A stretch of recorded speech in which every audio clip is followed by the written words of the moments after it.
Good morning, everyone, and thank you for joining us today. I'm Holly Schroeder. I'm President and CEO of the Santa Cruz Valley Economic Development Corporation, and happy to welcome you to the latest webinar in our Back to Business Scaling Up series that we've been doing through this month of May to help people get ready for the reopening of businesses in LA County, trying to help our businesses learn from each other and learn from the lessons that those that have been open or operating over the past couple of months, what they've taken away so that everybody can be safe and expeditious in their scaling up. We're doing this series in partnership with the Santa Cruz Valley Chamber of Commerce under a grant that we've received from Wells Fargo, and Peter Warda is here on behalf of the Chamber. And Peter, do you want to say a quick welcome to folks?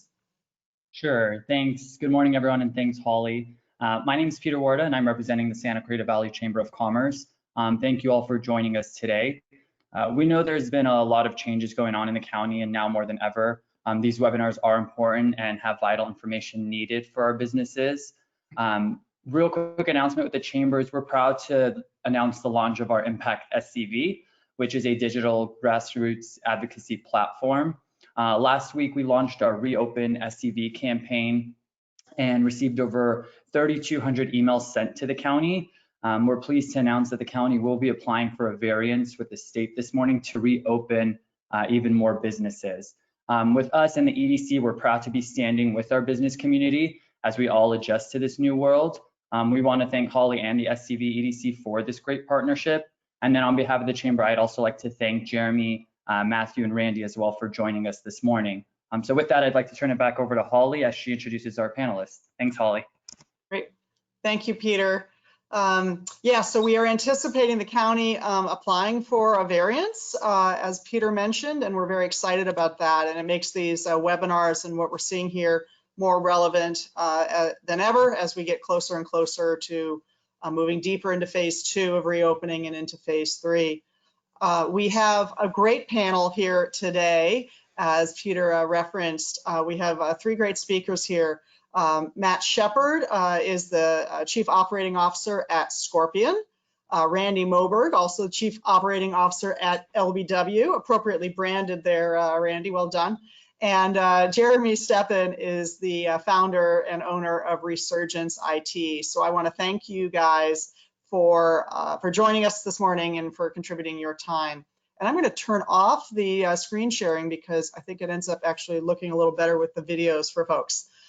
So let's start just by talking a little bit about what you guys went through when the safer at home shelter-in-place orders came down in the middle of March, right? Everybody was sort of moving along, operating as normal, and then had to make a very quick adjustment to having folks working from home. So Randy, why don't we start with you, and why don't you just talk a little bit about what that was like for LBW? Okay, well, actually that was one of the biggest surprises I've had in my life. We were actually on the way out of town and on the radio, and we heard about the order being issued, said, uh-oh, turned around and came back and started planning. And what was especially difficult at first for us is that in the initial week, insurance agencies didn't know if they're going to be deemed essential or not. It was quite up in the air. It was a gray area. They finally determined that we were. So if you're okay, we're going to be open. Now, what are we going to do? We already had about a third of our staff remote capable because we had started down that path because of the fires in the last couple of years anyway. But we had another 2/3 that we had to get online and remote capable very, very quickly to stay in business and make sure everybody was safe.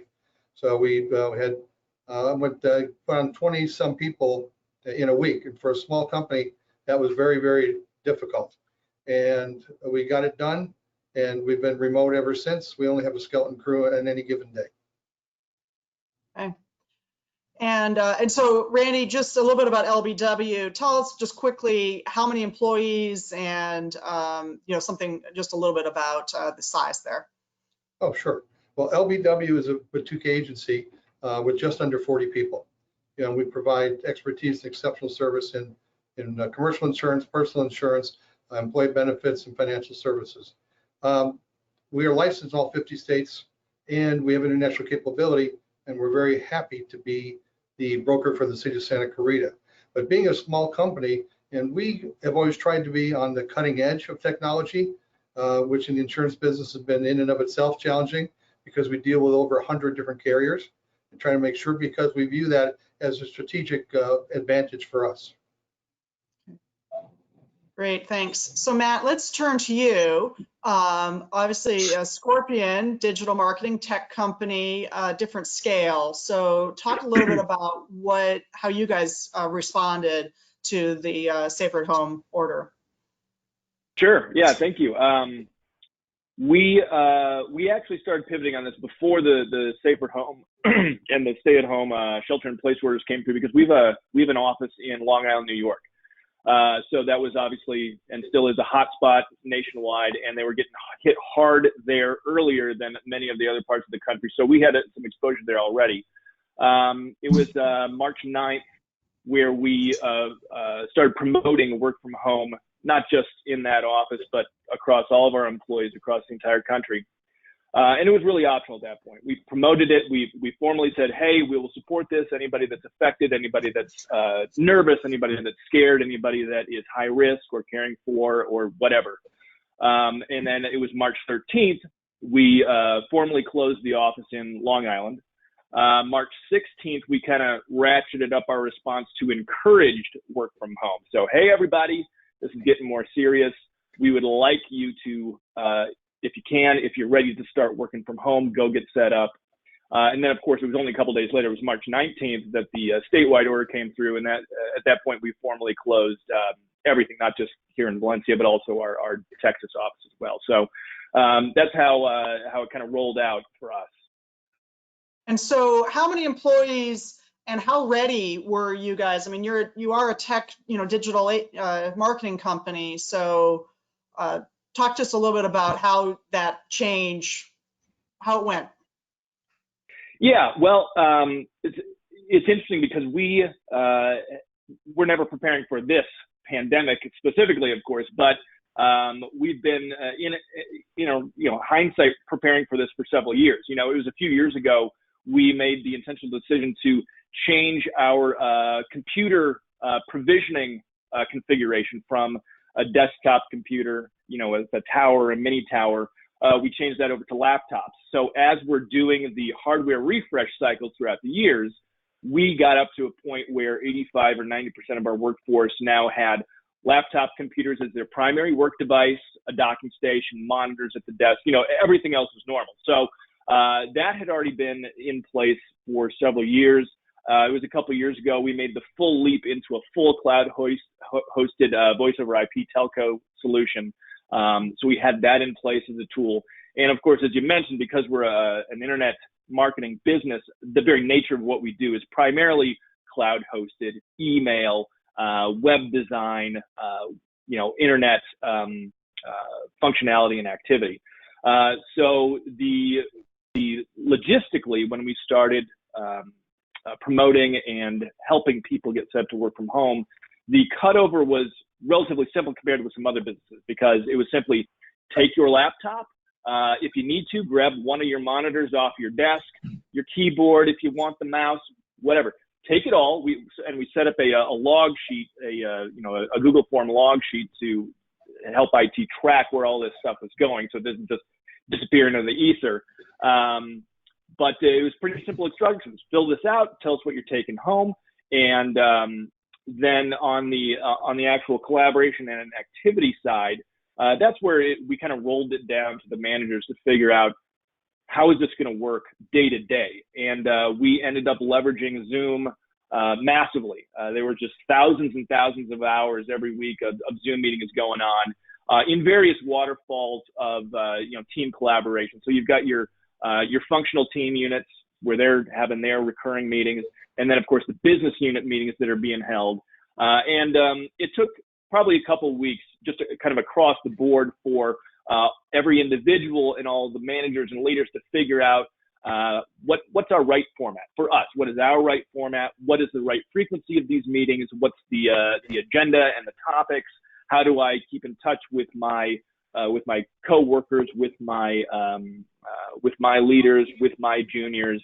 But after that 2-week period, everything was pretty well grooved in, both on, like I said, the hardware logistics side, and then on the workflow collaboration side.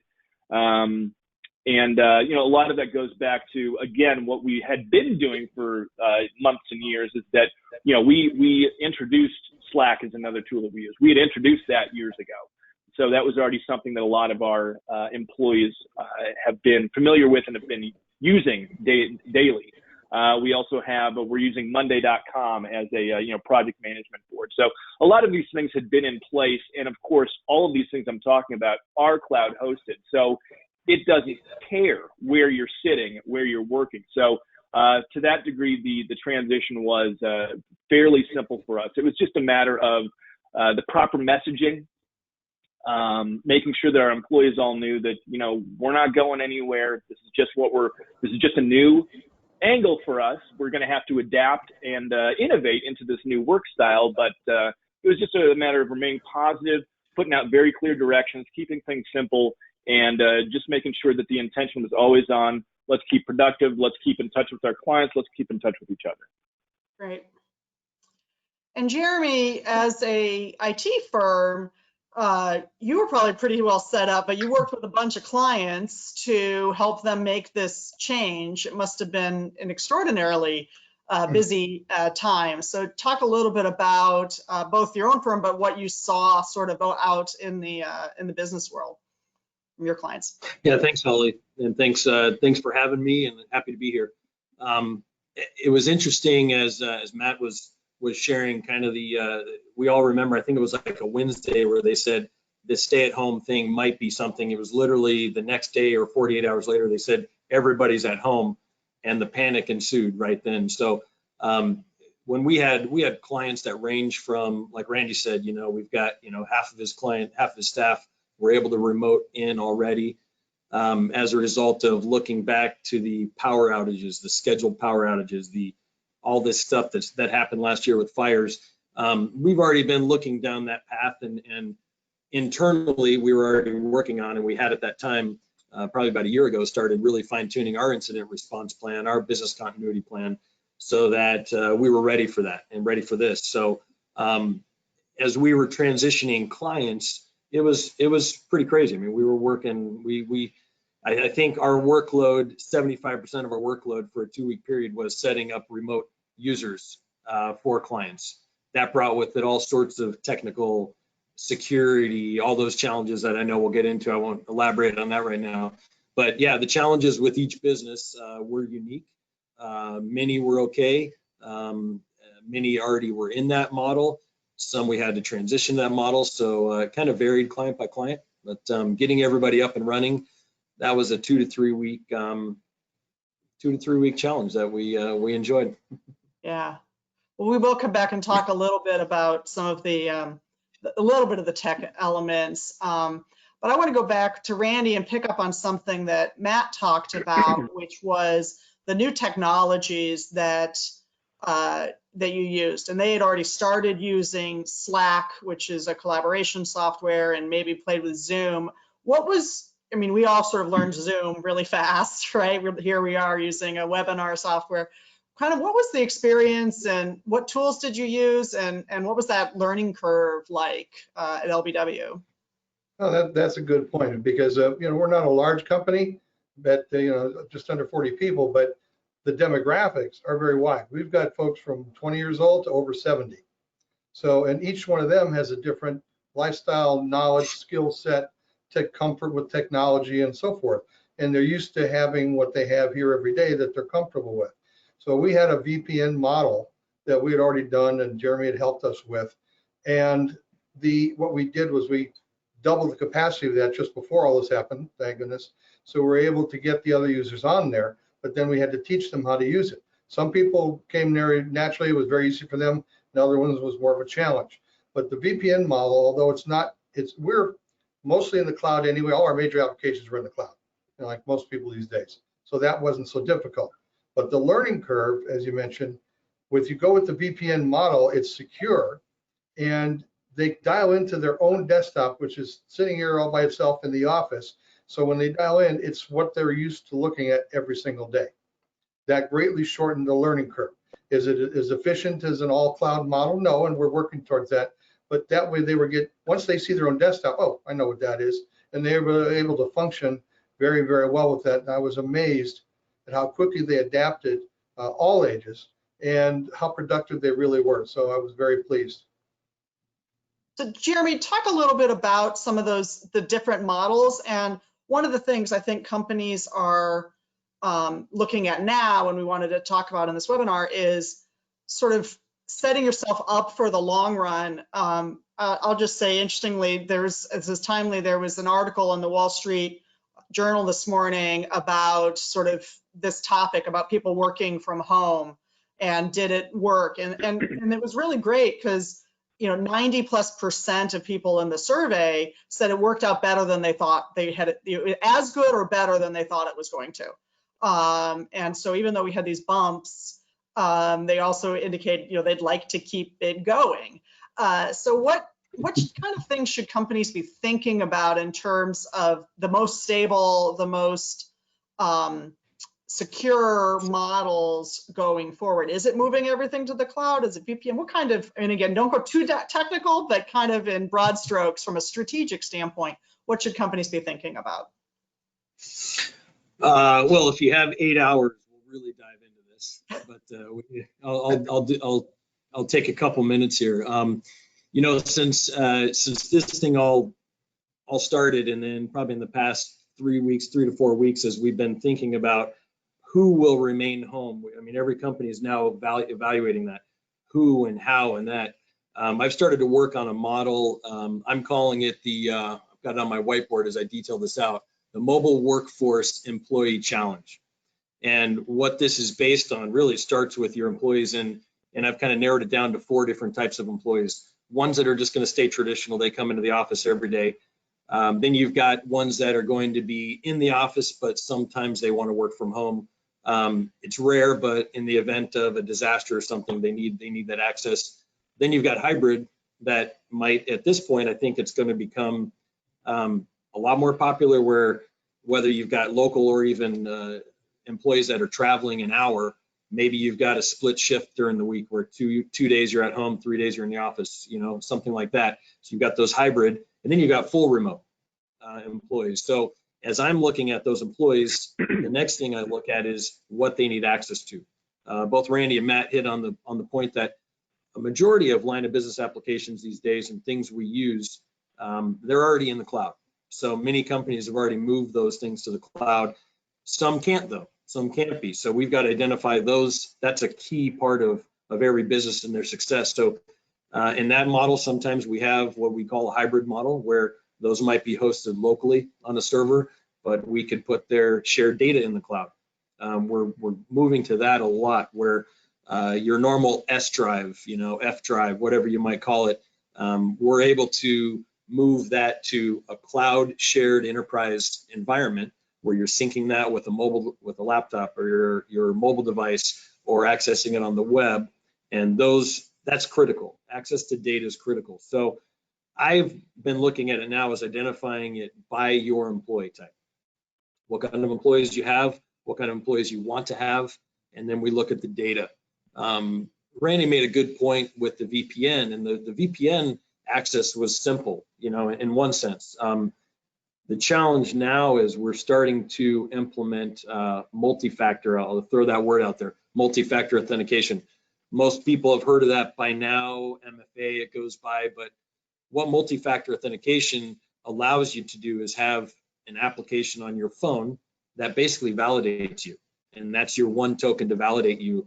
VPN is great, but as we've learned with how we've needed to set up some users to work from their home personal computers, now we've got another target there, where if their kids are using the same computer, they get compromised. Now all of a sudden the VPN could be compromised, and even though you're using the VPN, your password could be compromised. So now adding another piece of security on there, my phone keeps ringing, sorry about that. Now adding another piece of security, that adds more cost, that adds more support.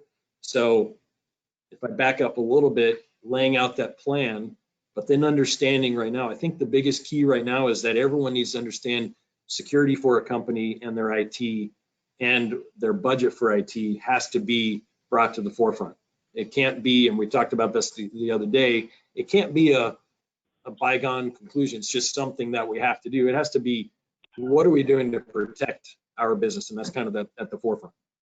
Yeah. So hopefully that summed it up for you pretty quickly. Yeah, that's good. Matt, you have a large workforce and multiple states before this, and then of course distributed out.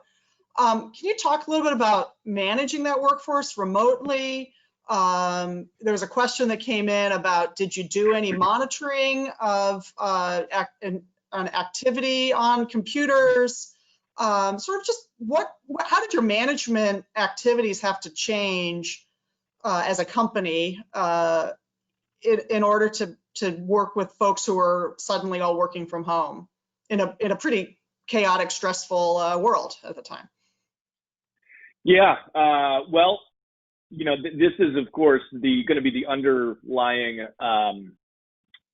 problem / how to skin the cat question of all of this, no matter what business or vertical that you're in, is how do you manage a distributed workforce? How do you ensure that the proper activity and the proper productivity is being performed and achieved? And frankly, we're still adjusting to it ourselves. We have, if you just want to take on the sales side of things, we've got a bunch of different measurement tools, metrics, tracking things, because our telco is tied into our CRM, which is tied into our ERP, which is tied into our email. So there's just a tremendous amount of monitoring tools if you're talking about an activity of a sales rep. But other roles, of course, it's not that clear cut. With our account-facing people, we've got call logs, call times, queues, things like that. But it really just boils down to a role is going to be managed a different way from another role, and some individuals are going to have to be managed a different way from other individuals, not unlike a traditional in-office work style. But the primary thing that we pulled out of the initial weeks of this exercise is that there has to be incredibly clear top line and mid-tier metrics that you're going for. And you've got to monitor those constantly. We monitor some of our core metrics twice a day. And you have to have them very clearly exposed.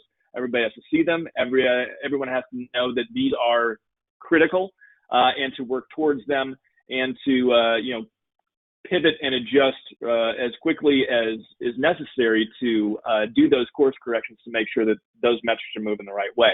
So that's kind of a non-answer, but really it's a very broad question and it requires a broad answer. So the management of teams and individuals is going to be the Achilles heel and also the golden goose in this whole new distributed workforce model.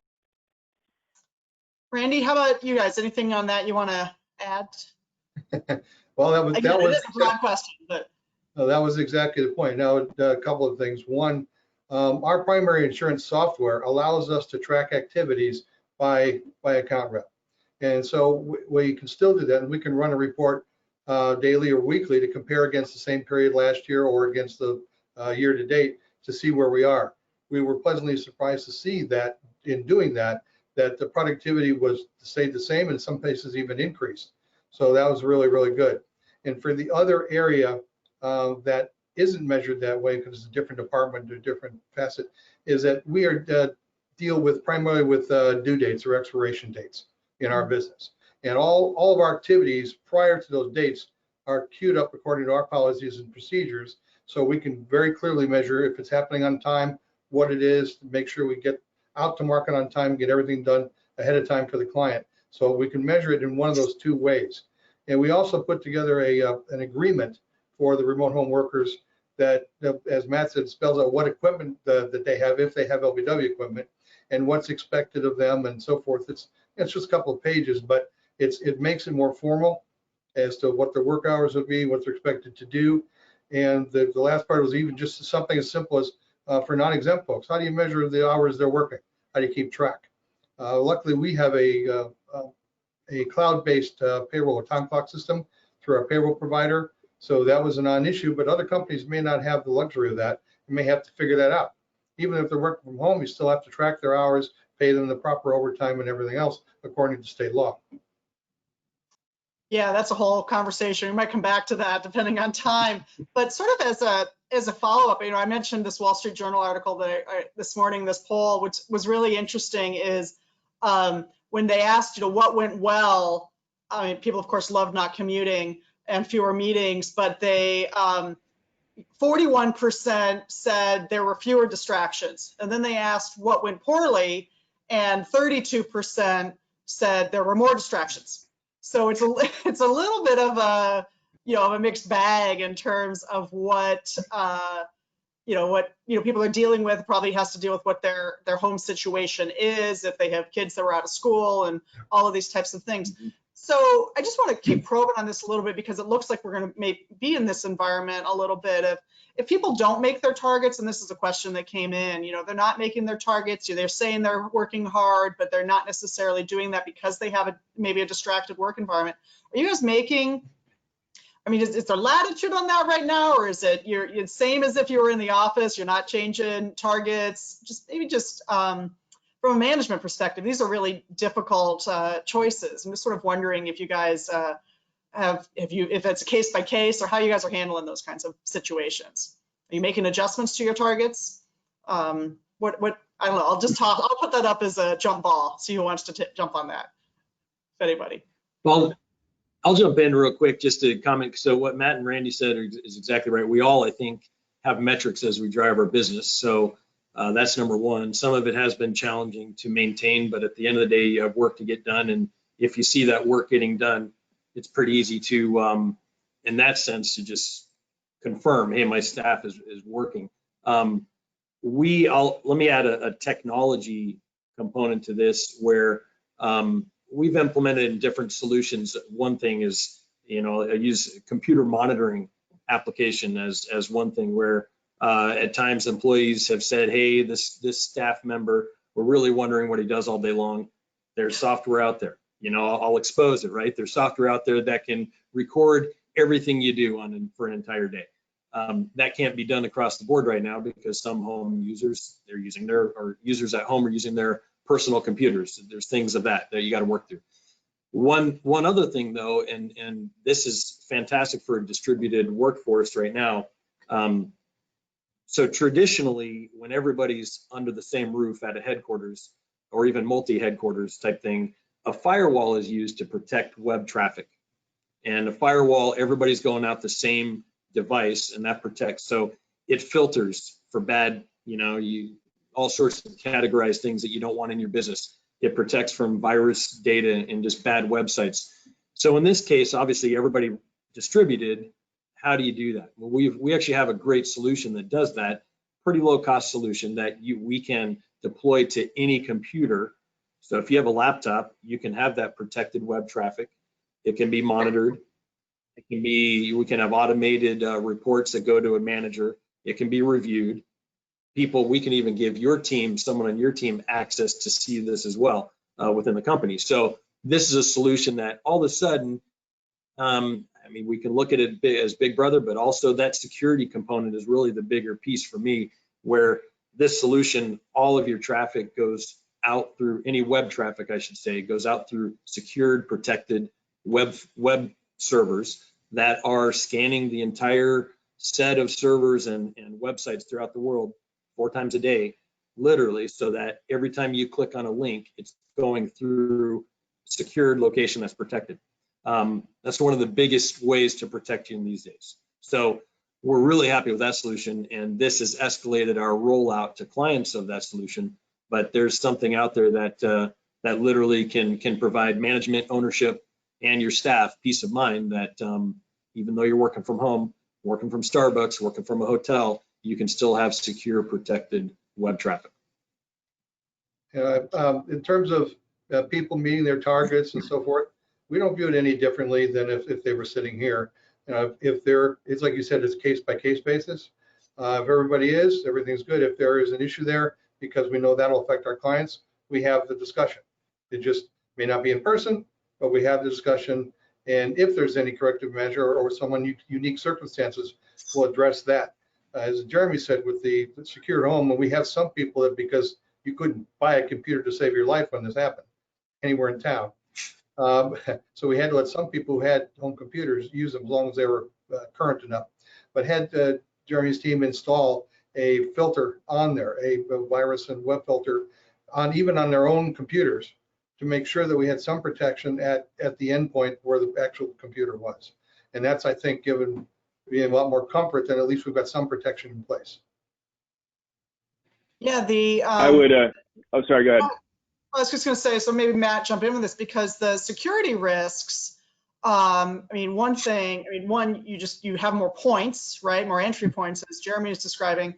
But it seems that there's certainly been reports of the, the hackers, the folks that are trying to get in, they accelerate their work in times of chaos, and they know that there's some vulnerabilities, and they do that. So you, with the number of employees that you have, Matt, and then maybe Jeremy, talk about some of your other clients. Have you upped your preparedness activities? Your tests internally. I know when things are in chaos, sometimes it's hard to stay diligent on those things. So what's been your practices around security there? Well, for a couple of years, we've had ongoing information security programs that we've been running. We've implemented various, a plethora of different tools and monitoring items and preventative measures and security softwares. There's a lot more that our IT team wants to do still. Some of these things we can't really do right now with everybody distributed and deployed because being able to get that software provision onto each machine would require just a little more work than we are able to tackle at the moment. But it's been an ongoing process for a number of years, and we are at this point just relying on what we currently have in place, combined with the ongoing education that we've pushed out to our employees, to our workforce, and our IT team just staying vigilant and monitoring all of their various tools and indicators. Yeah. Jeremy, is that right that what I've heard about, attacks are increasing in this, during this time when people might be more vulnerable because they made changes so fast? Yeah, you're right about that. I mean, the criminals are opportunistic, right? So and two things that come with criminals in general is they're opportunistic and they're looking for an easy opening. So as we're thinking of a holistic model, we're thinking of the multi-factor as a part of that. We're thinking of password changing. We're thinking of solutions that now, and as we're seeing kind of how we've designed our solutions, the whole idea that everything has to be deployed from one central headquarters is no longer the case. We've got solutions that security awareness training, that can be deployed per user wherever you are. We've got the cyber web protection I was speaking about. We've got the managed antivirus. We've got an agent on each computer that we can push out security updates. We've got that solution in place that takes care of all those security features and provides reporting to any distribution of your workforce. So the opportunities are on the rise. And right now we're in the mode of let's go back, like Randy's kind of saying, and let's go back and let's review where we are. And now we're making a push to work with clients to implement all these new solutions we've had for a little while, but now that are really becoming as important as antivirus back in the day, right? That's everybody knows you have a computer, you pay for antivirus. Now it's becoming, you have a computer, you have a user, you need security awareness training, you need cyber web protection, and you need that everywhere you are. That's the new normal in the IT world, as far as I see. So that's a big, that's going to be, I mean, people need to really be planning for that. Obviously there's costs associated with that and maintenance of, that infrastructure. Randy and Matt, do you what do you foresee? You know, we are at a point where offices are allowed to start coming back in. They're encouraged still to telework. What do you see? What are you hearing from your workers? What do you see as the long term? And do you see work from home and teleworking is becoming part of your fabric, or do you know what's your crystal ball on that right now? Well, it's becoming very clear, and we can look at our staff and almost tell which ones would want to do which, just because by the nature of their personality. We've got a mixed bag because of our demographics. There will be some people that will want to and continue to work from home full time. But we're going to have a number of people that are already going, please let me come back in the office. My husband teaches music lessons at home from right now. So I just want to come back to work. Thank you. And the other part is in terms of employee benefit and flexibility for the company and emergency preparedness, that whole ability to work from home when you need to. Somebody's got a kid sick at home. They can't get to work, but they've got the kid at home, but they can work from home just fine. Another fire, road gets closed. People can work from home, either because they want to or because they need to. It provides a flexibility benefit for both our company and for our employees. So I'm going to see, we're going to have as they come back to work, we're going to phase in slowly so we can make sure we socially distance and rotate. So each department would have a core staff of maybe 25% to 30% for coverage, and we would rotate that in and out, except for the few people that will work full time from home. Great. Matt? Yeah, I would say that this is, you know, what all of us have experienced in the last couple months is really just 10 years in the future pulled into now. I believe that at least in this country, the workforce is always moving into this direction, but we've hit the turbo boost button on that because we were mandated to do so. I think it would be foolish to try to, you know, stuff the genie back in the bottle, put the horse back into the barn. And speaking just more on, you know, back to Scorpion, we did a leadership survey last week. Really just, we're trying to ease into this. We're not going to make any rash decisions here. So we just did a general survey amongst leaders to gather some questions of generally, how do you feel about this? It was 100% response that yes, we do support this work from home distributed workforce concept. What we're going to be doing this week, as a matter of fact, is we're pushing out a 100% employee-wide survey to gather from each individual a similar sense. You know, how do you feel about working from home? How has it been going? Do you want to return to the office? In what fashion would you like to return to the office? Do you want to stay working remotely?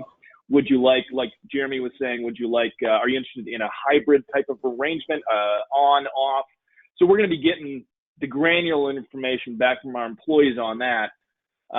However, like I was saying, this is going to be the future of work for all those businesses that can accommodate it, of course. If you're in retail, it doesn't really go that far. If you're in industrial or manufacturing, it really doesn't go that far. But for a vast majority of verticals and industries and markets and types of businesses, I believe that this is how it's going to be. And frankly, I've been seeing a lot of benefit to it. Economic, not just for the businesses, but individually. There are huge social benefits possible, and there are environmental benefits as well to moving into this structure.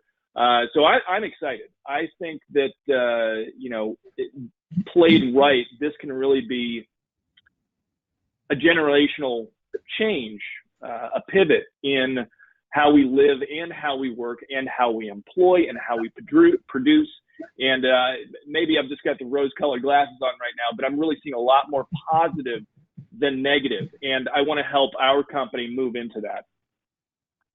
So Matt, I'm going to stick with you and ask the tough question. You may not be there. You have this absolutely gorgeous headquarters on the hill here in Valencia. You have facilities in 2 other states. Do you anticipate in time, you've been also, I'll just say, you guys have been on the Inc. 5000 fastest growing company list for, I don't know, 10 years, 8 years, many, many years, right? You've been on a little bit of a rocket ship.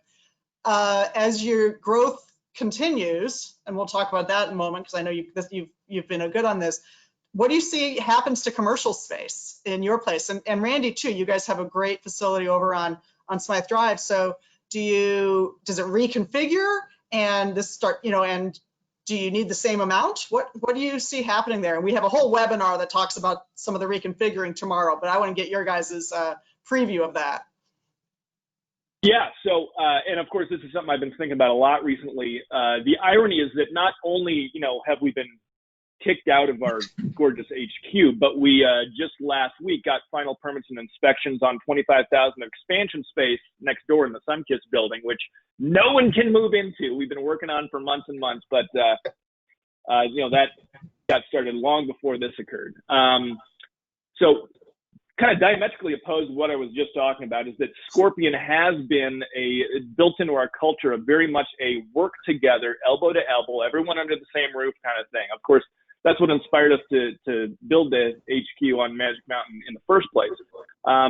So what I've been describing is not going to happen next month or even next year. I believe it's going to be a gradual, perhaps a linear migration into a more distributed workforce. So I don't know that you're going to see, well, you're going to see some immediate impacts as far as there will be vacancies and there will be real estate management teams and property holders in a not good situation because they've got tenants that defaulted on their leases. They've got big, high volumes of vacancies. They're not able to fill these things. You've got new construction that was happening all over the country that's going to be, they're going to be putting their space online and no one's going to be taking it. Not just for the economic impacts that we've been suffering, but also just this new concept that we're talking about of people working from home. What landlords and property holders do with that, I don't really have an answer. I know that for Scorpion, what this means for us is that as we figure out how we're going to kind of lean into work from home, we're still expecting headcount growth. So we'll simply be able to grow into that space slower and with less, intense density. But it's definitely going to be a change in what is done just in general with commercial property. How much is built, how much is invested in it, how much is charged for leases, and also what to do with that aside from commercial office environment. So I don't really have an answer there. Well, it is the one of the big unknowns, and that makes sense. You're saying it allows you to manage your growth within existing leases. You guys have that open floor plan and might need people to spread out a little bit. Randy, any additional thoughts on that as it relates to LBW's plans? Well, it's the same as Matt with a couple less zeros, but we have about 40 people. We have this building, we have room for about 50 the way it is. So we have some growth room anyway. For the foreseeable future, there's no question as we bring in 25 or 30% of staff, we'll need to maintain the space for the distancing to make sure that, until we don't need to do that anymore. Then if with a percentage of the staff working off site, in all likelihood, which that is going to continue, we feel very strongly about that, that instead of holding 50, maybe we can hold 70 or 80 people as we continue to grow with the building we have plus the remote workers. So that gives us an opportunity down the road. Yeah. So you also, Matt, you made reference to your planning continued growth.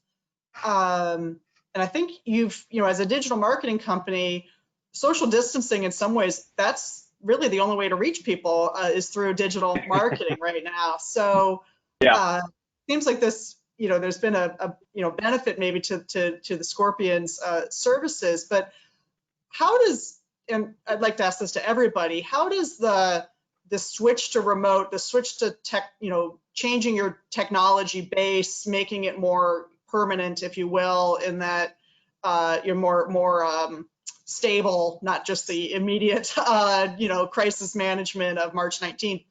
What business opportunities does that present? Maybe just, where does that go, and how does, if you're more cloud-based, et cetera, how does that help a business, position itself for the future? I'll sort of jump all that. Well, the most immediate business impact that I can see and would talk to is on talent acquisition, talent attraction, talent retention. when you start talking about the ability to source employees and onboard employees literally anywhere in the country, A, you've opened up your talent pool immensely. B, you now have a competitive advantage on the same par with a lot of the heavy hitters out there. Just look at the fact that, Facebook intends to not bring back all of their employees. Twitter has come out publicly and said, we intend to move to a fully distributed workforce model. Of course, it'll take some time, but they're making that move intentionally at 100% across the board. You've got all of these big, large employers that have been supporting employees to do remote work. And this is not brand new with the pandemic. This has been going on for a long time. But as a business, as an employer, if you've now set up the infrastructure, as well as your HR policies, your hiring, your onboarding, your management techniques to support a remote worker, you now can get in front of those individuals and offer them a general lifestyle and comp package that can compete with Hulu or Netflix or Amazon or, all these other companies that are gobbling up all of the tech talent. So to me, that's one of the exciting things about this is that it's no longer, we got to talk someone into either commuting to Santa Clarita Valley or moving up here. Or we've got to go open another office in Denver or Seattle or whatever and spend hundreds and thousands and perhaps millions on that. So the talent acquisition and the talent retention as your employees move through their own personal life cycle, their ability to live where they want, live where they need, be around whoever they want to, and still work with you and for your company. That's pretty huge. Yeah. Good thoughts. Jeremy, what are you seeing on that? How does a company use the investments that they're making to do this to business, to make sure that it's not just added added costs, but also can drive top line revenue?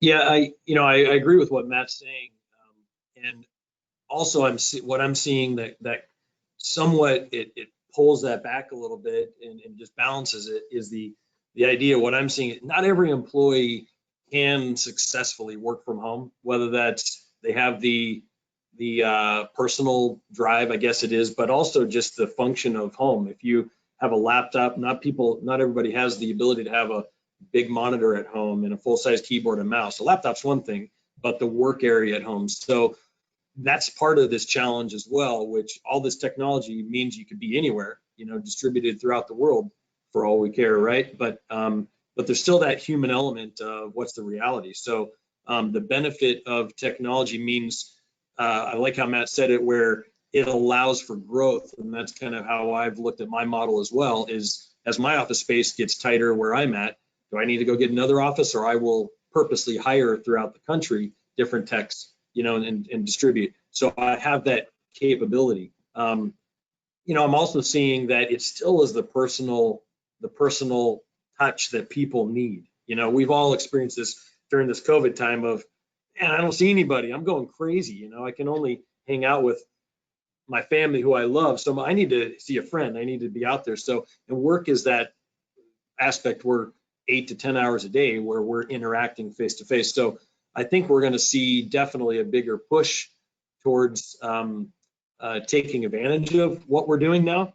But my thought is that we'll still see plenty of people that, like Randy said, that either want to be in the workforce or in the office, or we're just drawn to that, and we still need that. So I think it's going to be very strategic. But I definitely like what Matt was saying about just the forward thinking of both competing with the big tech giants, as you're a full tech company like me, and that is one way to do that, by saving commute time and balancing the benefits, of that. So that's how I look at it. Yeah. Randy, thoughts as you guys move more and more to cloud and in tech, and everybody got a crash course really fast. What are you thinking about how that can help LBW competitively? Very much so. And it's interesting because we've had one of our senior account managers working remotely from Minnesota for more than the last 2 years. She had to move back there for family reasons. she's just as effective and productive there as she was sitting right over here next to us. And that's how we knew the concept works, with the right person and the right technology. And that's the key, as Jeremy just mentioned. Not everybody wants to do that or can do that, but a lot of people can. And I think it's going to help us to grow, because as what Matt said, Matt at Scorpion, they do our website, and it's by far the best website we've ever had. They do a great job. A little shameless plug for Matt over there. But the point being that we have always, our agency has looked as technology as a way to be more efficient, more user-friendly to our clients, and as a competitive weapon, as a strategic weapon, to try to provide something that somebody else can't. I see that not only continuing, but now, since it's been thrust upon us, accelerating, and we're going to look for every opportunity to maximize that now that we know it can really work for most of our people. That's great. That's great. Well, we are, I guess I really think we're at like a really interesting, I think Matt said earlier, it's, it's a sort of a generational moment here, and what we are, what we're facing. So as you guys think about this positioning for the long run, whether it's, moving on that pathway to a fully distributed, whatever hybrid exists in the interim, what advice would you give to the companies that, even companies that maybe have had people more in the workplace than some are manufacturers, but have some of their employees who are distributed? I mean, what advice would you give to other companies based on what you guys have learned so far on this journey? Anybody? Okay. Anybody, everybody, jump ball. The advice, very simply, I think, is we need to get something out there. If you haven't already done it, you should try it, test it, make sure it works for you. Whatever we're going down that path that Jeremy and I started on a while ago, that we are now have to accelerate and go into a full cloud environment. I only have a few pieces that aren't, but we'll be doing that later this year for sure. But make darn sure, as Jeremy said, make sure it's as secure as it possibly can be, because the scammers, the spammers, and the phishers are out there in force, and they're getting worse every day because that's their full-time job. So make sure it's secure, make sure it's flexible. We're looking for an improved collaboration software. We've tried a couple, and we haven't selected one. We do it through Zoom and other channels, but that's what we're going to do, and we're really looking forward to it, because once we get through with this mishigash and we get back to some normalcy or stability, this really presents a big opportunity for huge advancement, I think, in our short-term future. Matt, best piece of advice. Yeah, so I would say that, well, number one, there has to be executive commitment to this concept of leveraging technology and innovating your business through technology.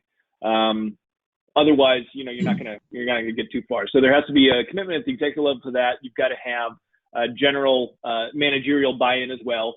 And of course, you have to be able to carve off some money. None of this stuff is free. Some of it is very cheap, but some of it is very expensive. So that's one bit of advice. Another bit of advice I would say is just to, if it seems like science fiction, like Randy said, treat it like an experiment. 5 years ago, when I told our IT team to stop buying desktops and start buying laptops, it's not because we knew that there would be COVID-19 pandemic in 2020. It wasn't because by the way, we were the opposite of deployed workforce at that point. We had no intention of allowing, not even supporting, but allowing any employees to work remotely. But what we were looking at is the fact that, hey, in these minor instances that we've seen right now, people need to work at home at night. People are going on road trips to visit with clients and prospects. So that was kind of just an experiment that we did with the idea that, okay, science fiction case scenario could be everybody is going to be working from home full time. But so that's the other bit of advice. Like Randy says, just experiment with it. You don't have to go full blown into any particular software or deployment or new hardware concept. But definitely worth it to take a shot on things that seem like they might have value strategically to the business in the future. Jeremy, final words of, yeah, go ahead, Randy. or Jeremy, No, go ahead. just the thought to me, because we're talking all about technology, and we all know that's the wave of the future, and it's going to be good for all of us. But don't forget about the human side. The person that's not comfortable with technology is not going to be so easy to adopt. The person who's their home office is in the garage because they've got their wife and the 3 kids and the 2 dogs is not going to be so clear that based on their personal circumstances. Everybody's different, and we have to be flexible enough to try to make it work for those it can. Great advice. And then Jeremy, any final words of advice? Yeah, I mean, my job as an IT provider is to ensure data is protected and your business keeps running. So my biggest piece of advice is to not say that it won't happen to you, and say you need to protect yourself right now from cyber threats and risk. So if you, like Matt said, it's going to cost a little bit of money, maybe a lot of bit of money, depending on where you're at. But the cost to prevent, I always say, is way less expensive than on the flip side. You don't even think about the attorneys, the breach notifications, the cost to get your data back, all those things that we've experienced with some clients, and that's a painful lesson. It's always less costly to prevent in this situation. So be thinking about that, and don't be don't make yourself a company that either goes out of business or that's just a statistic. That's great. We got the technology perspective. Don't forget the human, and really make sure that it's all part of a strategic executive commitment wrapped up. I couldn't have scripted it better. You guys are fantastic.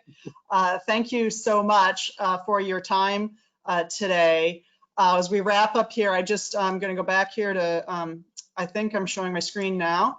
Just want to, as I mentioned earlier, we do have another webinar tomorrow that is about that physical space. It is about what people, how do you manage if you are in the workplace, either an industrial environment, an office environment, or a retail restaurant environment.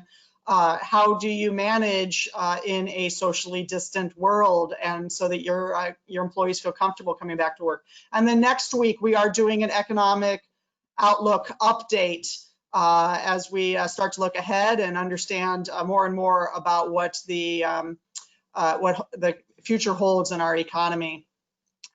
So I want to again thank our speakers for being here today. Have some resources both on the EDC website and on the Chamber websites, keeping track of everything that's happening with the Safer at Home orders and how they are being eased. Resources for hiring if you are scaling up, both the Live Work SCV job board that we operate, and then our public workforce system, the American Job Centers, is available to you. If you have any questions about any of those, people can contact me or anyone at the EDC at any time. I want to again thank the panel. I want to thank you for joining us today. I hope you'll join us for the webinar tomorrow and the Outlook event next week. Have a really great day. Thank you. Thank you very much. It's all.